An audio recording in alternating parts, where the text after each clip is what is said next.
Hello everyone. आप सभी UP triple S C मुख्य सेविका की आप सभी बहनों को हमारा नमस्कार। जैसा कि आप सभी यूपी ट्रिपल एस सी के आप सभी अभ्यर्थियों के लिए बहुत ही इम्पोर्टेंट इन्फॉर्मेशन है। जैसा कि मैं आपको बता दूं, आप सभी को बहुत ज़्यादा इस चीज़ को लेकर करके डाउट था कि जो हमारा एलिजिबिलिटी क्राइटेरिया है उसके अकॉर्डिंग हमारा किस सब्जेक्ट में कौन सा विषय होना चाहिए। इस क्लियरिटी को लेकर के नोटिफिकेशन में उन्होंने भले ही जो चीज़ें मेंशन की हैं, हालांकि नियमावली में जो चीज़ संशोधन होते हुए क्या वो बदलाव देखने को मिले, इसमें क्या कुछ चेंज देखने को मिलेंगे ज्वाइनिंग प्रोसेस में, क्योंकि इसको लेकर के अभी क्लियरिटी नहीं है, ना ही साफ किया गया है। ऐसे में लोगों को बहुत कम लोगों को मौका मिलेगा इस तरीके से। ठीक है, तो इस प्रोसेस को हम जानेंगे इस वीडियो के अंदर कि कैसे ज़्यादा लोगों को मौका मिल सकता है, किस माध्यम से, और कौन से नियमावली में बदलाव किए जाएं जिसकी वजह से आप सभी को मौका मिल सके। क्योंकि ऐसे में अगर देखा जाए तो बहुत कम ऐसे कैंडिडेट हैं जिनके पास वो योग्यता रखी गई हो जिनमें ये नियमावली बदलाव के बाद ये चीज़ें लागू हुई हैं। अभी आगे वीडियो में आप एक डाउट क्लियर हो जाएगा आप सभी का, बस वीडियो में अंत तक बने रहिएगा, क्योंकि आपका ये भाई आप सभी के लिए इस चैनल के माध्यम से आप सभी तक ऑथेंटिक और रियल अपडेट्स हमेशा पहुंचाने का प्रयास करेगा और हमेशा हेल्पफुल वीडियो आप तक मिलती रहेगी। इसलिए चैनल से जुड़ना बिल्कुल मत भूलिएगा। देखिए, अब रिज़ल्ट के प्रोसेस को लेकर के कितना समय लगता है, कब तक आ सकता है, इसको लेकर के हमने कई बार आपको डिस्कस किया। हालांकि हम हर एक वीडियो में ज़रूर बताते हैं रिजल्ट को लेकर के, ताकि आप सभी एक आश्वासन मिलता रहे कि हाँ कब तक आ सकता है, जिसको लेकर के जो भी हमें जानकारी मिल पाती है वो आप तक हम ज़रूर शेयर करते हैं। ठीक है, तो हम हर एक डाउट क्लियर करेंगे आप सभी का। जैसा कि आप सभी को हम बता दें कि इस प्रक्रिया में जो योग्यता रखी गई है, ठीक है, जो योग्यता रखी गई है इसको लेकर के अलग अलग जो है चैनलों के माध्यम से ये सारी चीज़ें कराई जाएगी। तो हमारे चैनल के माध्यम से भी सर्वे होगा, ठीक है, जिसमें आप सभी को भाग लेना होगा, जिसमें ये सारी चीज़ें क्लियर हो जाएंगी कि आप सभी के क्वालिफ़िकेशंस क्या हैं। इससे साफ हो जाता है, क्योंकि जो बीएससी नर्सिंग वाले हैं, ठीक है, इनको होम साइंस वाले जो भी हैं, ठीक है, तो इन लोगों से ये चीज़ें क्लियर हो जाएंगी जब उस सर्वे में कि कितने कैंडिडेट किस योग्यता के कैंडिडेट इसमें शामिल हुए हैं।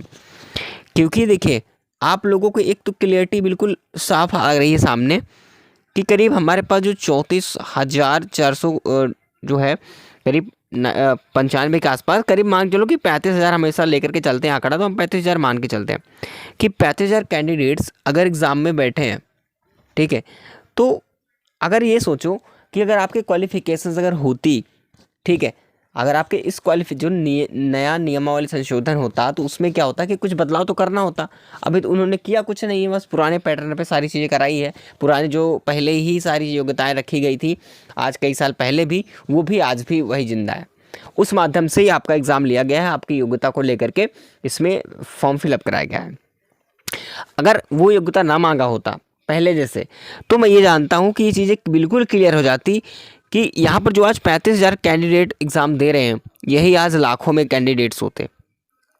ठीक है, लाखों में कैंडिडेट्स आज एग्ज़ाम दे रहे होते अगर कोई नियमावली में संशोधन हुआ होता। क्योंकि जब मुद्दा उठा था संशोधन को लेकर के, नियमावली में संशोधन होगा उसके बाद आपका फिर से जो है फॉर्म भरा जाएगा। हालांकि ऐसा नहीं हुआ। मैंने आप सभी से पहले भी कहा था कि इस भर्ती प्रक्रिया में कोई नया तरीके से फॉर्म नहीं भरा जाएगा। जो नियमावली में बदलाव होगा वो अगली वैकेंसी में सारी प्रक्रियाएं शुरू होंगी नए तरीके से।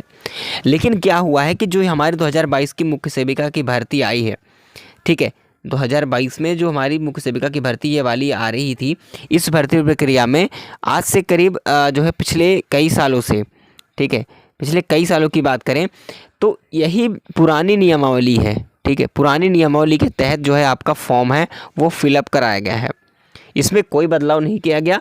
आयोग को देखिए, ये सारी प्रक्रियाएं हैं, चाहे वो परिवार कल्याण विभाग की बात हो, तो इन लोगों को क्या करना चाहिए था कि नए स्तर से बहुत सारे ऐसे सब्जेक्ट्स हैं या फिर बहुत सारे कोर्सेज आ चुके हैं, तो उसके माध्यम से क्या करना चाहिए कि उन लोगों को उसी स्तर पर जो है फिर से एक नया फॉर्म निकालना चाहिए। फिर नियमावली में संशोधन करने के बाद ये क्लियर कर देते योग्यता को लेकर के कि भाई जिनके पास बीएससी होम साइंस या फिर इसके अलावा बहुत सारी डिग्रियां हैं, जिनके पास डिप्लोमा है, वो क्लियर हो जाता, स्पष्ट हो जाता। क्योंकि आप पुराने तरीके से आप करा रहे हो, तो अब तक ऐसी बहुत सारी चीज़ें आ चुकी हैं जो कि हर एक तरीके से नए नए जो है स्टूडेंट्स अलग अलग डिप्लोमास करते रहते हैं, अलग अलग डिग्रियाँ ले रहे हैं, तो उसके माध्यम से आपको कराना चाहिए। क्योंकि पुराने पैटर्न पे कुछ बात अलग थी, ठीक है। अब के नियमावली संशोधन नई तरीके से नियमावली संशोधन होना चाहिए, जिस पर हमें फोकस करना होगा। आप सभी को मिल करके सपोर्ट करना होगा, जिससे नियमावली में संशोधन हो और ज़्यादा से ज़्यादा लोगों को मौका मिले। क्योंकि देखिए, हाँ, जहाँ तक ये मत सोचना कि इस भर्ती प्रक्रिया में कुछ ऐसा होगा। ये तो आपको बता दूं कि डीवी होगा, डीवी में सब साफ हो जाएगा कि आखिर इसमें एक्सेप्ट कितने किए जाएंगे, कौन किया जा रहा है ये। क्योंकि अभी आप लोगों को नोटिफिकेशन में जो दिया गया था उस वो चीज़ें साफ कह रही है। वो पुराने नियमावली जो पुरानी नियमावली संशोधन हुई थी, तो पुराने नियमावली के अनुसार नोटिफिकेशन आया था। तो क्या अब हमारा बदलाव हो सकता है? क्या इस भर्ती प्रक्रिया में बदलाव होंगे? तो मैं आपको बिल्कुल कहूँगा कि इस भर्ती प्रक्रिया में कोई बदलाव नहीं होगा। जो ये भर्ती प्रक्रिया जो स्टार्ट हुई है, जब फॉर्म भरा जा रहा था आपका, उससे पहले के नोटिफिकेशन के अकॉर्डिंग, ठीक है, तो आपका वही रहेगा। अभी तक जो प्रक्रिया है, जो योग्यता मांगी गई है इस भर्ती प्रक्रिया में, वही सेम रहेगी। अब बदलाव कहाँ देखने को मिलेगा? तो अगली भर्ती में, जब आपकी अगली भर्ती आएगी तो उसमें आपको बदलाव देखने को मिलेंगे, ठीक है, संशोधन के बाद। और यह संशोधन अगर ऐसा नहीं, हम लोग शांत ही रहेंगे तो कोई बदलाव नहीं होगा। इसके लिए हमें एक दूसरे को सपोर्ट करना पड़ेगा, ठीक है। तो हम आपके बिल्कुल साथ हैं, आप सभी भाई बहनों के साथ हैं, ठीक है। बस आप लोगों का प्यार और सपोर्ट ऐसे ही चाहिए, और आप लोग एकता बनाए रखिए, ठीक है। क्योंकि हमें कुछ ना कुछ तो करना ही होगा ताकि नियमावली में संशोधन हो।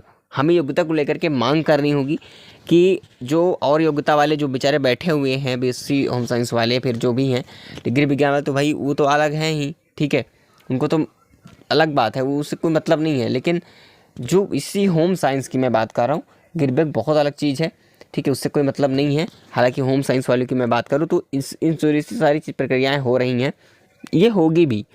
लेकिन इसके अलावा जो नर्सिंग से जो बीएससी नर्सिंग कर रखा है, उसको लेके काफ़ी लोग परेशान हुए हैं। उसके समकक्ष जो भी उनके पास योग्यता है, उसको लेकर के परेशान है कि हमारा होगा या नहीं होगा। इसको लेकर के हमें साफ करवाना होगा, ठीक है। इसको लिए हमें सबको प्रयास करना पड़ेगा, इसके लेके मांग करनी पड़ेगी, ताकि जो अगली वैकेंसी आए उसमें संशोधन होने के बाद नए तरीके से हमारा फॉर्म फिलअप हो। नया वैकेंसी आए तो नए तरीके से योग्यता मांगे उसमें, ताकि ज़्यादा से ज़्यादा लोगों को मौका मिले। क्योंकि इसमें बहुत कम लोगों को मौका मिला है, इसलिए कट ऑफ कम जाएगी। ये आप लोगों को डर बिल्कुल ख़त्म होना चाहिए, ठीक है। अब कट ऑफ कितनी जाएगी, इस संदर्भ में मैंने आपको कई बार आपको बताया है कि कट ऑफ कितनी जाएगी, हालांकि, ठीक है। तो आप लोग कट ऑफ को लेकर के बिल्कुल परेशान मत होइए। वीडियो आपको डिस्क्रिप्शन बॉक्स में मिल जाएगी। कट ऑफ को लेकर के हमने एक डिटेल में बिल्कुल कट ऑफ क्लियर की है, उस वीडियो को देख लेना कि फाइनल कट ऑफ क्या रहेगी। तो ज़्यादा कट ऑफ नहीं जाने वाली है, ये आप बिल्कुल निश्चिंत रहिए। क्योंकि कैंडिडेट्स बहुत कम है। आपको लगता है कि 26-93 सीटों पर अगर 35,000 कैंडिडेट्स ने एग्ज़ाम दिया है, तो आप इसमें इतना क्यों परेशान हो रहे हो कि भाई 35,000 तो कुछ भी नहीं है, कि साथ बहुत कम कैंडिडेट्स हैं जिन्होंने एग्ज़ाम दिया। इनमें सभी के पास वो योग्यता नहीं है जो होनी चाहिए थी, ठीक है। इसलिए कह रहा हूँ, क्योंकि इस बार मौका आपको मिल रहा है। क्योंकि इस बार मौका नहीं मिला आपको, अगर नहीं सेलेक्ट हो पाए, तो ये ज़रूर मैं कहूँगा कि जो अगली वैकेंसी आएगी उसमें फिर ज़्यादा से ज़्यादा लोगों को मौका मिलेगा, जिसमें कंपटीशन और बढ़ेगा, ठीक है।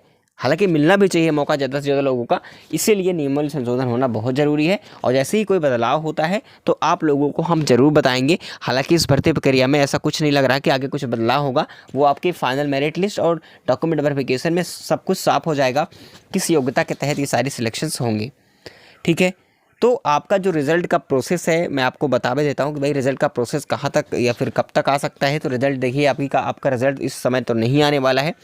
आपका रिज़ल्ट जो है, हो सकता है कि दिसंबर में आपका रिज़ल्ट आए। अगर आप सोचो इतना जल्दी आ जाएगा, तो बिल्कुल नहीं। जो ऑथेंटिक है, जो रियल है, वो बता रहा हूँ। कोई मतलब नहीं है, मैं आज कह दे रहा हूँ कि भाई नवंबर में 15 तारीख तक, 20 तारीख तक आपका रिजल्ट आ जाएगा, तो आपकी तसल्ली एक बनी रहेगी। लेकिन कोई मतलब नहीं है, बाद में यही कहोगे कि आपने सर गलत कहा था, आपने भैया गलत कहा था।